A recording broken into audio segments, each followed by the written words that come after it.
আসসালামু আলাইকুম রহমতুল্লাহ। আশা করি সবাই ভালো আছেন। আমিও আলহামদুলিল্লাহ ভালো আছি। আজকে একটা জিনিস উপলব্ধি করলাম এবং মতামত প্রকাশ করতে যাচ্ছি।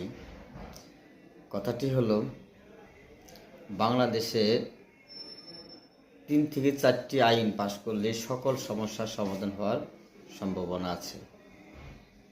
এদের ভিতরে একটি হলো, যে সকল এমপি মন্ত্রী দুর্নীতি করবে তাদের দুর্নীতি ফিরিস্তি যেগুলো আছে সেগুলো প্রকাশ করে তাদের পদ বাতিল করে বিচারের আওতায় আনা, এবং যারা সরকারি কর্মচারী এবং কর্মকর্তা আছে তারা দুর্নীতি করলে তাদেরকে বরখাস্ত করে আইনের আওতায় আনা, এবং বাংলাদেশের 50 লক্ষ যুবককে ভালোভাবে ট্রেনিং দিয়ে বিভিন্ন পেশা কর্মদক্ষতা সৃষ্টি করে বিদেশে যদি শ্রমবাজার চাঙ্গা করা যায় তাহলে রেমিটেন্সে বন্যা বসে যাবে, এবং আইন শৃঙ্খলা বাহিনীদের বেতন বাড়িয়ে দিয়ে এদের